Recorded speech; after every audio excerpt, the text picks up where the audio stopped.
Assalamualaikum warahmatullahi wabarakatuh. Malam ni, Mak sambung ayat yang kedua daripada surah Al-Hadid, surah 57. Ayat yang kedua. A'udzubillahi minasyaitonirrajim. Bismillahirrahmanirrahim. Lahu mulkus samawati wal ard, yuhyi wa yumit, wa huwa ala kulli syai'in qadir. Terjemahannya secara langsung ialah lahu, baginya atau kepunyaannya situ adalah Allah, mulkus samawati wal ard, kerajaan atau kekuasaan ke atas langit-langit dan bumi. Yuhyi wa yumit,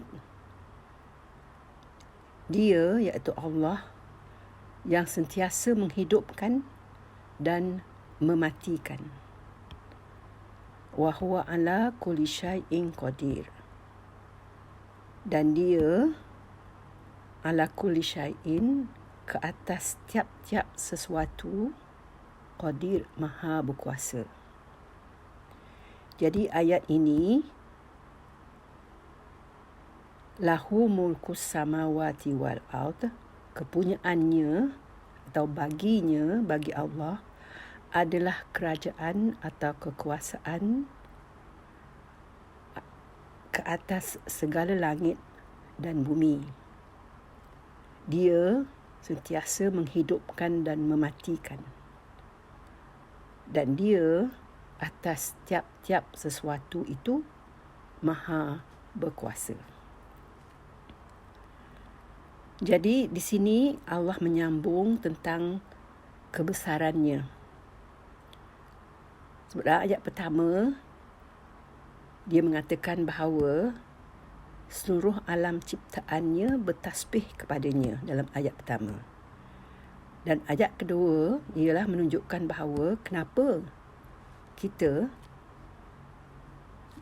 dikatakan bertasbih kepadanya sebagai sebahagian daripada alam ciptaannya.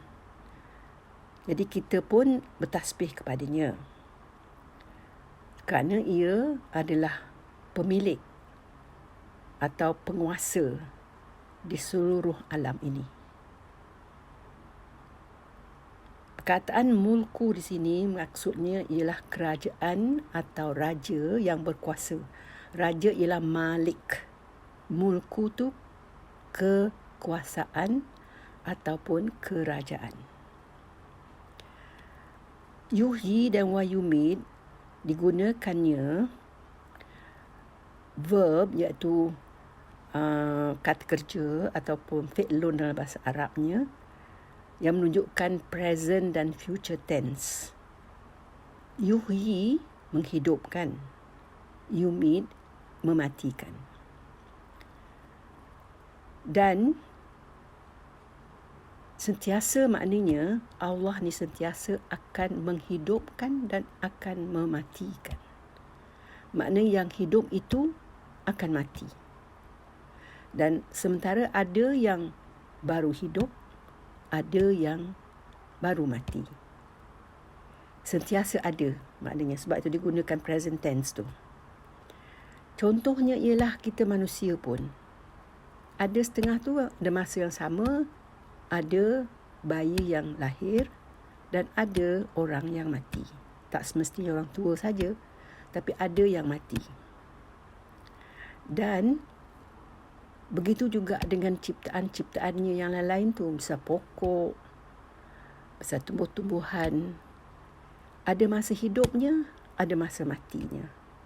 Begitu juga binatang. Dan begitu juga malam dan siang. Ada masa gelap, ada masa terang. Ada yang positif, ada yang negatif. Dalam apa jua ada pasangan itu, pasangan hidup dan pasangan mati. Itu adalah hakikat hidup yang Allah sentiasa menjadikan perkara tu. Dan ini harus kita terima dan kita acknowledge, kita accept dan kita acknowledge hakikat ini. Barulah kita tahu hubungan kita dengan Allah tu macam mana. Iaitu hubungan seorang hamba dengan hubungan Tuhannya. Dan bahagian akhir dalam ayat kedua itu ialah iaitu dan dia menggunakan sini dia sebagai subjeknya, Maha berkuasa, Qadir, itu predikatnya. Maha berkuasa di sini maknanya Maha menentukan tiap-tiap sesuatu itu pada satu ciptaannya itu. Contohnya, tiap-tiap sesuatu itu ialah katalah kita ambil sebagai contoh kelipan mata kita. Setiap sesuatu itu Allah yang berkuasa ke atasnya.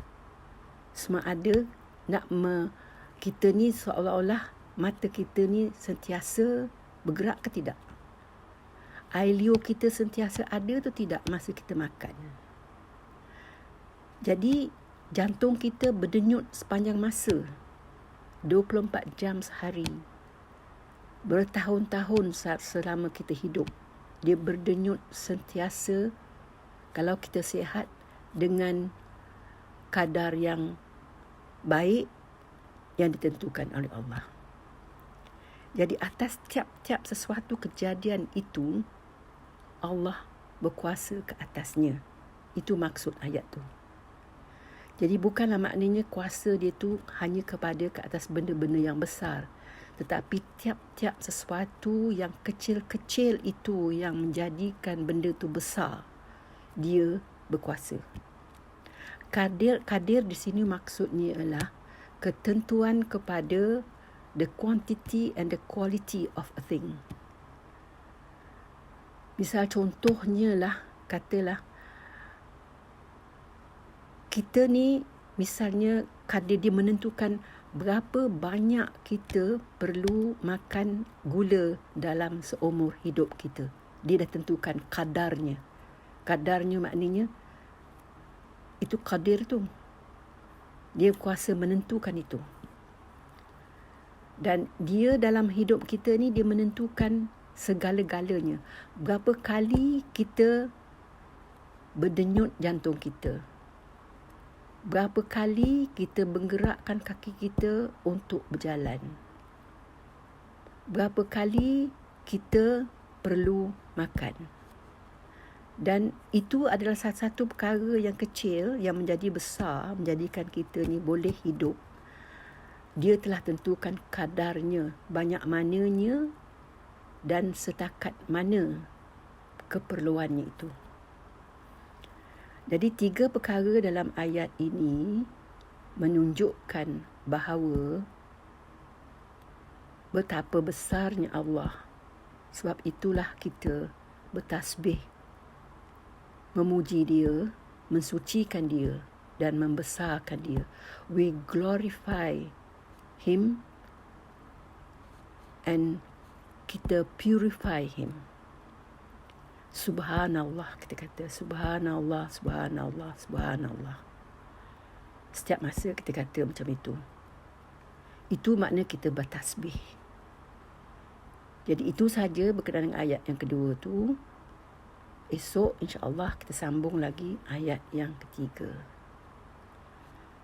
Assalamualaikum warahmatullahi wabarakatuh.